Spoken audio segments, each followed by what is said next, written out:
Do you remember how I said that we will be doing 3 episodes for our Project Josh series? Well, that turned out to be a lie. People really like to talk a lot.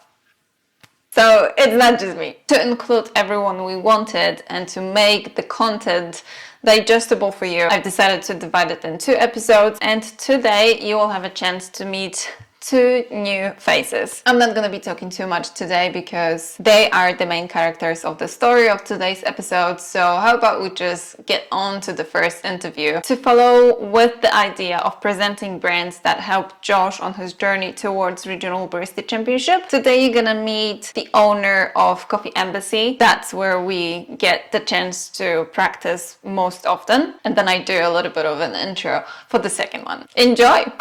Hello. Hello. I'm Josh and I'm here today with David or Sugar from Embassy. To start off with, do you want to introduce yourself and the brand Embassy as a whole? Hello. I'm Sugar. Well, I'm actually David, known as Sugar. I'm the director of Coffee Embassy. We are a boutique small coffee roaster based in Christchurch, and we've been around for nearly 10 years. Before we get into the coffee questions, we mentioned David, known as Sugar. Yeah. Do you want to explain this? This is something I wanted to know for like 2 years.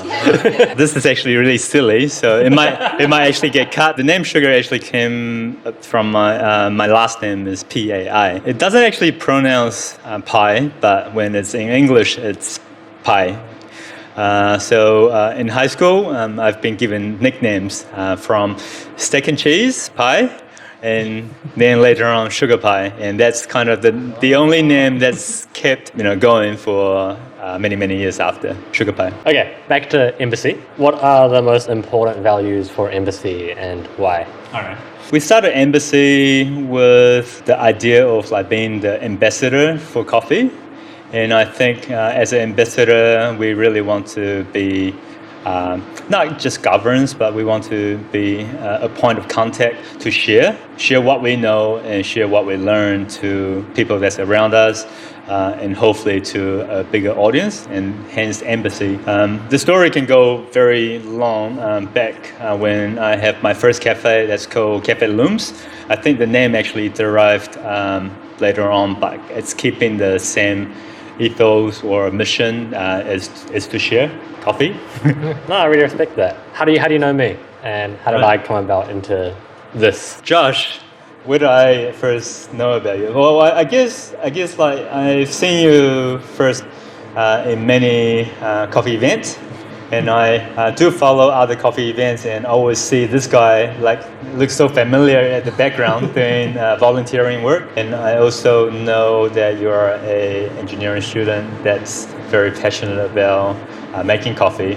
I remember one very vivid moment that you came and asked me this question, like, David, I really love coffee, but how can I use my knowledge to work in the coffee industry? If you still remember that, Yes. And I was like, there's so many designs, like maybe design a very good grinder or something like that. Yeah, That's really sweet. Well, thank you so much for that. Why did you just decide to support me throughout the championship practice and up to the day? Well, first of all, you've asked, and I think that's a very important key to any initiative. We're here to support and share like what Coffee Embassy wants to be a medium to share more coffee and the passion to our community and the broader audience. But we're also limited to our resource and capability of doing so. For a person like you came to Embassy about, I really want to get into the competition, but I don't have a place to practice. I can sort out everything else, but if we can use the space to practice, like for me, it was of course like why not? Because like this is what we wanted to do, like that aligned to our goal. Like it is like for more passionate people to get involved in the community and sharing what they love to people that's around us, around them as well. For us, that was like a very simple yes. Take the space, just make sure don't break anything, and like we'll be sweet. Otherwise, I'll be in trouble for other people. How do you think a cooperation like this is beneficial to both parties? Normally, if you want to do good for someone else, like you have to have that thought first. But because you came to see us, we don't actually have to do something nice, but by just saying yes, and we're already doing something that we wanted to do, but we might not have the opportunity to, because that doesn't come to us all the time. So, when you come to us, that gives us a opportunity to do something good for the community, and I think that's something good for us, whether the tag name or getting publicity or not. That's a bonus, I guess. And I hope, by lending you the space to practice, maybe a bit of criticism and some other suggestions, and hopefully you have achieved, I guess you did achieve a pretty good rank from the championship.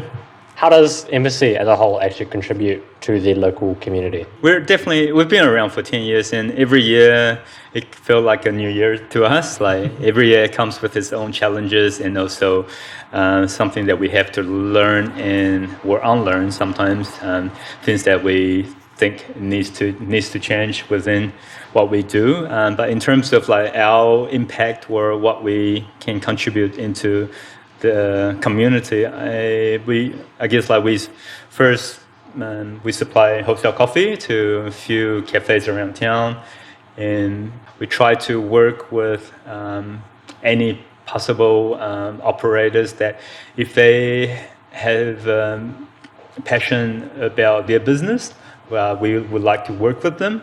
Obviously, it comes with a lot of as any business, comes with risk, and also comes with challenges, with experience in cafe or experience in hospitality or not. But I think the thought is trying to share our coffee to our wholesale customers, so then they can share it with people around them. What are the benefits of a barista championship for the local coffee community? I think championship will like any other event. It's like a race. There's always going to be competitors, people that participate into the event. There's volunteers, there's supporters. So it is a community event. It brings people together. So I think having a championship definitely helps to bring people together, and it sends a lot of message during the event. Maybe each individuals are involved in the event with different agenda or different goals that they want to share or contribute into the day. But I think it brings people together, and that's very important. A lot of baristas, we don't get to hang out Monday through because we all work during the week. And in the weekend, we're too busy with our own family or just being lazy at home and do nothing. Baristas have different skills here, different levels, to come and participate, and we get to observe what is kind of the industry standard as well, to upskill ourselves. How do you think the competition in general could have been improved? Right. Definitely a very tough question.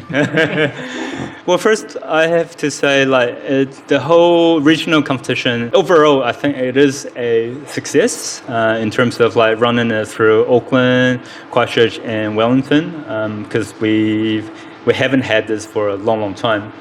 And by any other, suggestions or recommendations for the later on, next year, how can we do better? There's definitely a lot of things it can be improved, but just by saying that having that first step is already a great improvement.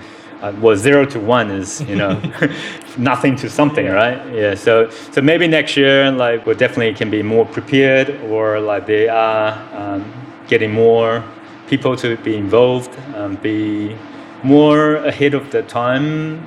I think in terms of not just the promotion or advertising of the whole event, we can make it more fun. I guess having some other community-based vendors even around to make it more inclusive rather than exclusive just for coffee people.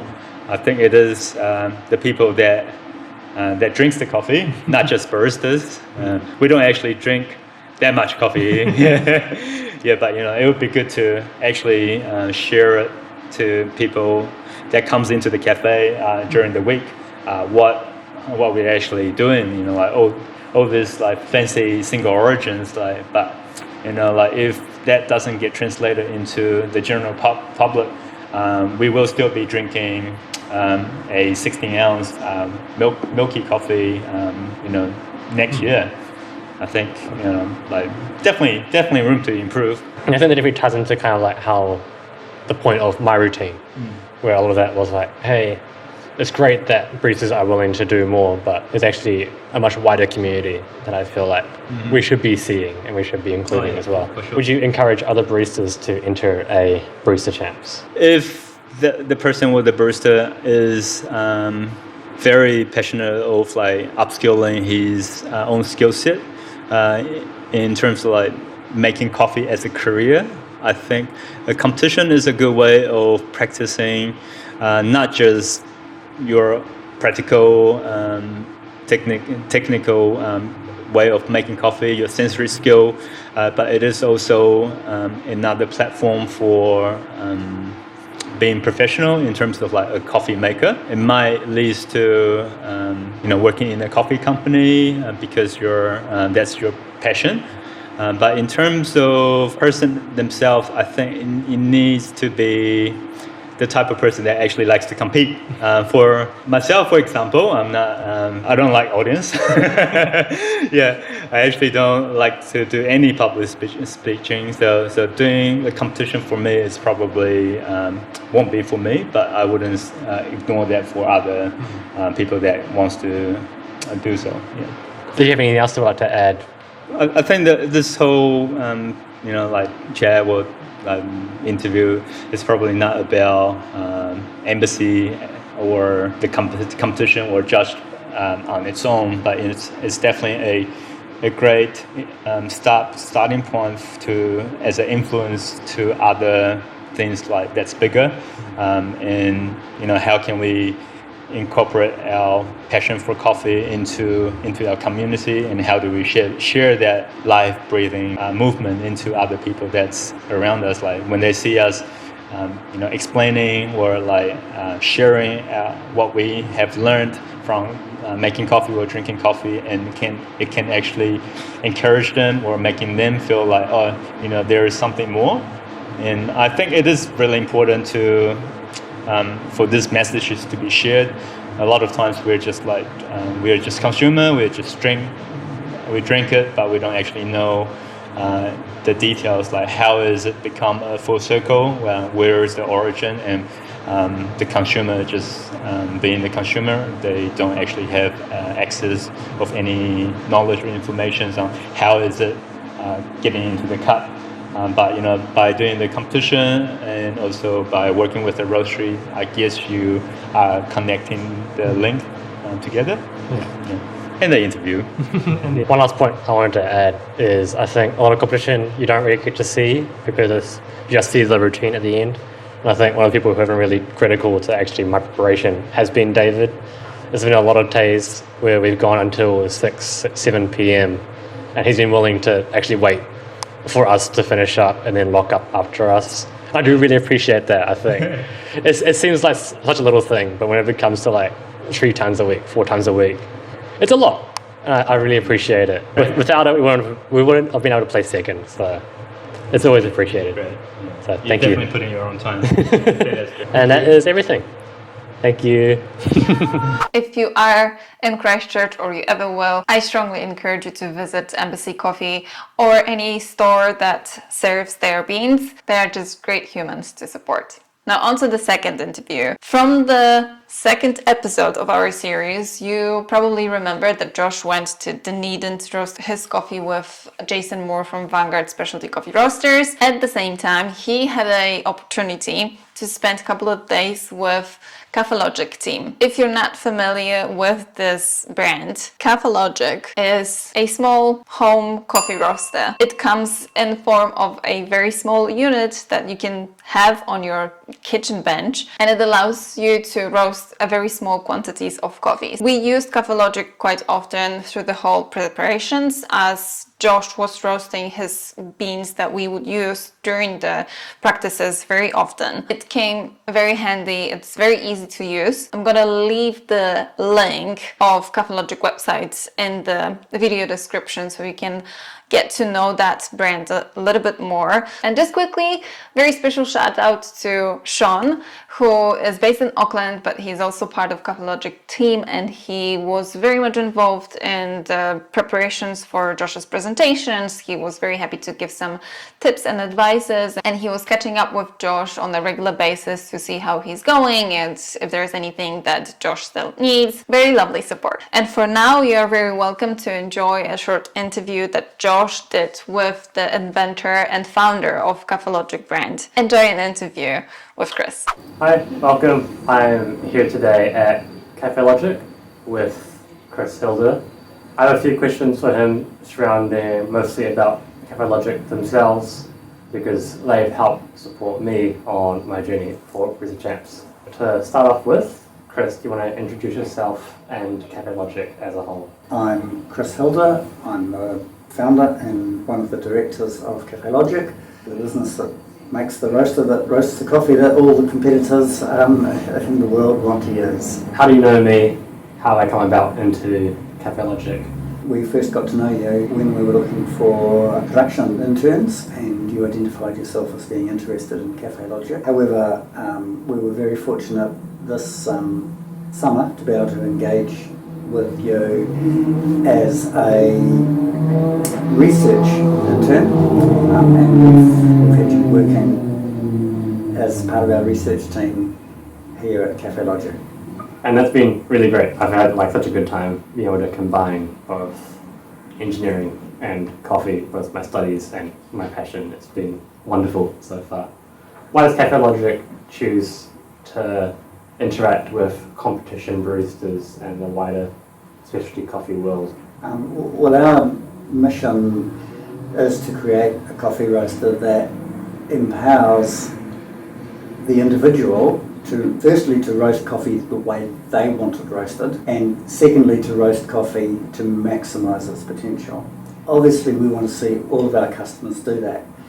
But of course, the people who are most anxious to do those two things are competitors, and so we're just really happy to be able to be a part of that. So in that case, why have you chosen to sponsor me? What's the reasoning behind that? Certainly we're impressed by the way you've got yourself out there and got stuck into the specialty coffee world by forming the Canterbury Students group that you have for interest in coffee.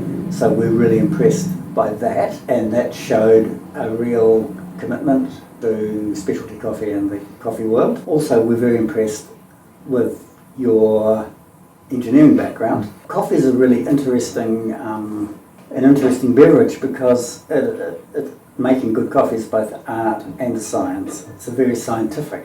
People who make coffee weigh things in scales to the nearest tenth of a gram. They measure their grinds in microns and so on. So there's a very scientific aspect to it. There's also a very big art to it. And in competition, there's also a performance. Seeing that you've got both the scientific and the coffee passion marks you out as a rather special person. We're really happy to have the opportunity to sponsor you. That's really sweet. Thank you so much, Chris. Do you want to talk about what makes Kaffelogic so special compared to other roasters out there? We began with fairly humble beginnings with a design which was capable of roasting coffee but hadn't really proved itself. And since then it's really been a process of iteratively validating at every level. Like our first level of validation was that it would roast pretty much as good as coffee you could buy, pre-roasted, from a kind of average coffee roaster as opposed to a committed specialty coffee roaster. And then we've just worked our way up to realising that actually it can roast specialty coffee really well. And I guess the pinnacle of all that is discovering that it can roast competition coffee. There are a number of things that are unique about the Kaffelogic that other coffee roasters don't have, to do with the way the interaction between electrical heating element and airflow, balance between turbulent airflow and laminar airflow, ultra low thermal mass, starting from ambient temperature rather than with the preheat of your roaster. The roast control system is quite unique in the Kaffelogic. It has been really redesigned from the ground up to try and mimic what a professional coffee roaster will do when they're roasting coffee. So rather than just taking PID control system and throwing it at coffee, we've actually tried to create a control system that emulates the thinking and behaviours of an actual person. So we've done a number of things that are different, and we can't really put our finger on one of them that this one is what makes all of the difference, but it's a happy combination. Yeah, like a big collection of features that I think end so. up making it work. Yeah. I like that. That's a lot. Yeah. Do you have any additional thoughts behind the video or competition, coffee, anything at all? I just think that one of the fantastic things about Kaffelogic technology is that it is now being used throughout the whole process of making coffee. From growers using a Kaffelogic system to sample their daily production, their daily processing, and correct for quality issues, through to exporters, importers, coffee roasters, then at the very end of the line, of course, the person who's roasting for immediate consumption, which is, there's competitors, but there's a whole lot of home coffee roasters who aspire to the same sort of goal of making the most of every bean of coffee. To me, that's the really exciting thing about the whole process, that it really is about empowering people at every step of the way to do better with coffee. Thanks so much, Chris. This has been Kaffelogic in terms of the production and here in Dunedin. Thank you. If you're still here, thank you. There will be another episode coming with Josh's final thoughts. It's actually ready, so I will be probably uploading it in the matter of next few days. If there's anything I want to add from myself, is a heartfelt thank you to everyone who was following Josh's journey, and I do appreciate the time that you spent watching all those videos. Perhaps you're gonna watch the final thoughts of Josh. We will also upload the presentation. It will be also available on Josh's Instagram, and even though it's after the competition, I just want to remind you that we are still here, still happy to answer all your questions, because the competitions are always happening, not only the Barista Champs, not only in New Zealand, not only in March. So if you ever come across this video and you ever have any concerns, any doubts, reach out. We are more than happy to help out. Watch the space for a final video. Peace and coffee.